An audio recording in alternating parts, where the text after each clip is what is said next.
Question है, not from weeping, second, not from weeping grieving will anyone obtain peace of mind, कि अगर रोने से या फिर ग्रीव करने से किसी को पीस ऑफ माइंड नहीं मिलने वाला है. If you had to use the message of the given quite from the Buddha's sermon, जो बुद्धा जो सरमन है उसकी वजह उसने जो ये मैसेज कन्वे किया है, यही message to help the boy, क्या हम ये मैसेज उस बॉय को देख सकते हैं जिसकी एक बॉल गुम हो गई थी, कि if we lost something in our life, then through weeping, through giving, we can't get it back or we cannot obtain peace of mind. ठीक है.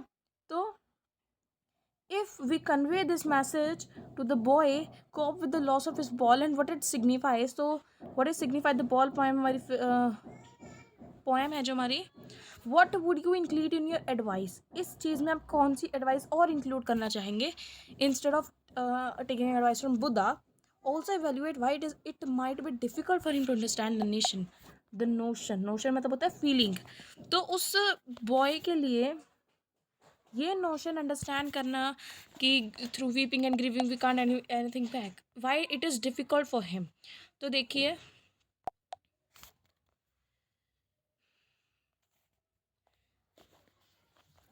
answer, they're learning from the reference quote of Buddha, the loss of irreplaceable thing brings grief and sorrow.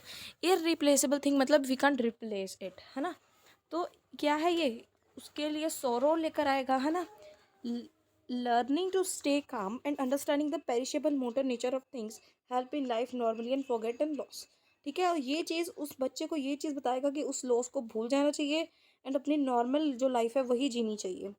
To help the boy cope with the loss that losses, तो देखो क्या ये चीज़ help करेगी उस boy के लिए to cope with the loss. तो देखो, that loss an important part of life, important to learn from experience, adept and move on.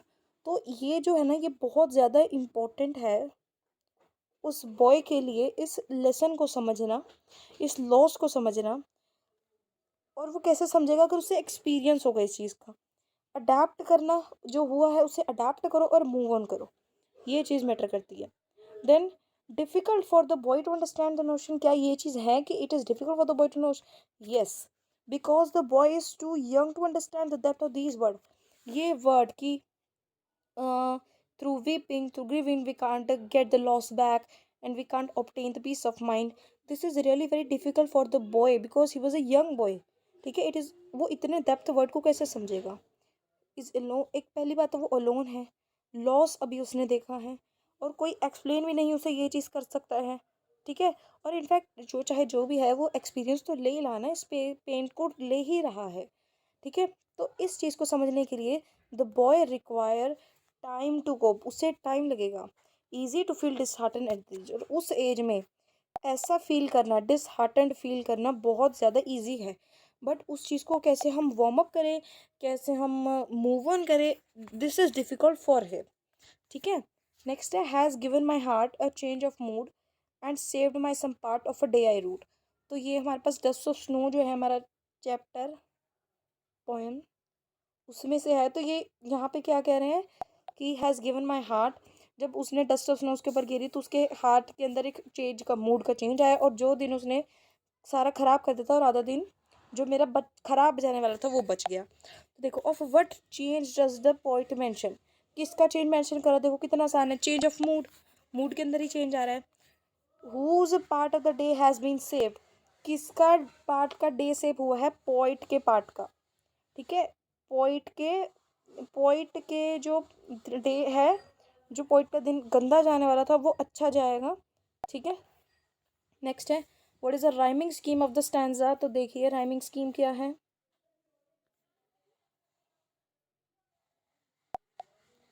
Has given my heart A, a change of mood B, I saved my part A of a day I rued, mood rued B.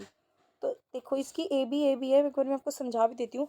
जो last के rhyming schemes match करती है उसके हिसाब से हम A B वगैरह लिखते हैं. ठीक है. तो हार्ट को हमने ए दिया है. अगर हार्ट अब मूड के साथ राइम कर रहा है क्या, नहीं कर रहा है, तो हम इसे बी देंगे.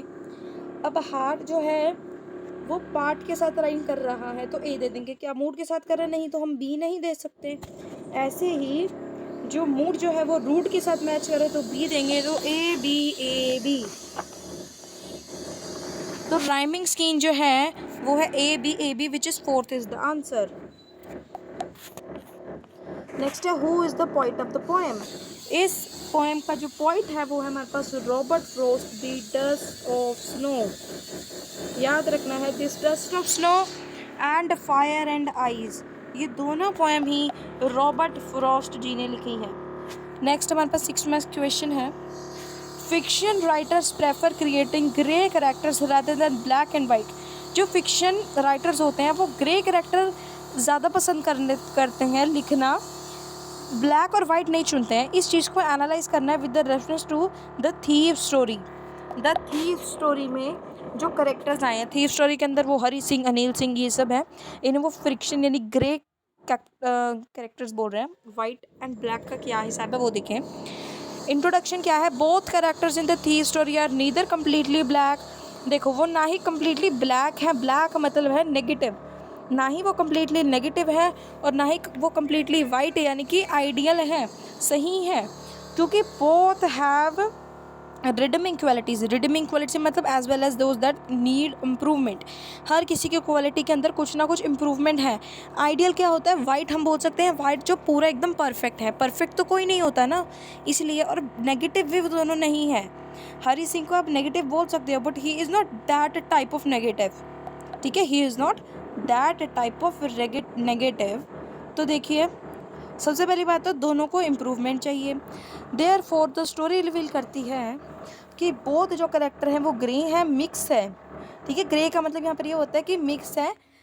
हम कह सकते हैं कि they are negative and positive also which is they are neutral, ठीक है। हरी सिंह के बारे में देखते हैं। एक थीव है, वो आर्टफुल थीव है और बहुत ज़्यादा स्मार्ट है फॉर हिज एज। वो 15 साल का है अभी, फिर भी वो बहुत ज़्यादा स्मार्ट है। नेक्स्ट है he fooled his victim and police. वो विक्टिम और पुलिस दोनों को ही फुल बना देता है अपने माइंड के साथ, और कभी अशेम्ड भी नहीं होता है लाई। और ये चीज़ भी ध्यान करती है, वो झूठ बोलता है, ठीक है, wasn't ashamed of lying and stealing. Steel करने में, झूठ बोलने में उससे कभी भी अशेम्ड नहीं होता है। वो होता है ना गिल्टी फील करता है, मतलब ऐसी चीज़ नहीं है उसके अंदर। देन है also he made no effort to confess that he had given in the temptation of stealing the notes, ठीक है। कोई नोट्स को जब उसने स्टील किया था उसने कोई टेम्पटेशन भी नहीं दी जब उसने वो नोट्स कर लिए थे स्टील, चोरी। However, his nature changed due to love, affection and Anil की ट्रस्ट की वजह से, उसके लव की वजह से उसका नेचर के अंदर चेंज आया। Therefore, जो करेक्टर है हरी सिंह का, वो एक टोटल फ्लैट करेक्टर नहीं है, फ्लैट करेक्टर नहीं है, ब्लैक भी नहीं है, और इधर ब्लैक और वाइट मिक्स है। नेक्स्ट है अनिल के बारे में देखें तो दो ही कैरेक्टर हैं यहाँ पे, तो इसलिए हम हरी सिंह और अनिल दोनों के बारे में लिखेंगे। तो देखो, while we can admire Anil for his qualities such as helpful है, simple है, इस चीज़ से हम उसे, he also had certain negative चीज़ भी है, not ideal qualities such as, देखो easily trust करता है, क्या ये एक white quality है? It is a black type of quality, it is a black type of quality, ठीक है। This is not good to trust anyone, right? He was easily trusting, he never uttered a word despite knowledge of the threat की knowledge पे भी कभी उसने कोई word नहीं अटैड किया। He was also casual about money and ignored Hari Singh pilfering. तो हरी सिंह की पिल्फरिंग को उसने इग्नोर किया था, and he was not casual about money. Next है therefore even the character of Anil is flat. Flat character है, ब्लैक भी हो सकता है और वाइट भी हो सकता है।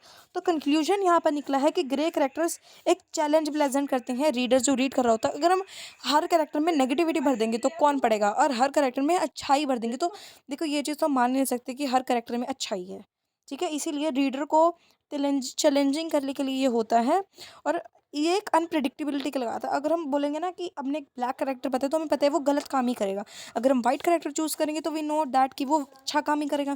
तो ऐसे करेक्टर्स ले सकते हैं कि इससे हम अनप्रिडिक्टेबिलिटी को प्रिडिक्ट नहीं कर सकता है चीज़ पे, एक प्रेजेंट मॉडर्न चैलेंज पे। इसीलिए हरी सिंह अनिल कैरेक्टर हैं उन्हें ग्रे कैरेक्टर्स कहा गया है with reference to the thief story. Next है नेक्स्ट क्वेश्चन कह रहे हैं honour among thief is considered a popular code. Thieves के अंदर ऑनर यानी कि एक दूसरे के लेके ट्रस्ट जो है वो पॉपुलर एक कोड है कि कभी भी एक थीव दूसरे थीव को डबल क्रॉस नहीं करता है। They can't get against each other. तो इसी बेस पे हमने स्टोरी जो है उसके हिसाब से बताना है कि क्या उस स्टोरी के अंदर ये चीज़ हुई या नहीं। तो देखिए, honor among thieves is a very popular code among thieves despite them doing all the illegal things। ठीक है, सबसे पहले they believe that thieves and never double cross. बस यही बोला जो मैंने कि वो कभी डबल क्रॉस नहीं करते हैं एक दूसरे को, और commit crime against each other. In fact वो कभी क्राइम भी कमिट नहीं करते, जैसे बोलते हैं ना कि हाँ इसने चोरी किया, नहीं, वो खुद का नाम ले देते हैं पर दूसरे थीव को वो ऐसे फंसने नहीं देते हैं, ये होता है। उसके बाद they would even be inclined to help. ठीक है, so no they never double cross each other. They would even be inclined to help rather than betray each other. In fact एक दूसरे को बिट्रे करने की जगह ना वो हेल्प करते हैं एक दूसरे की। द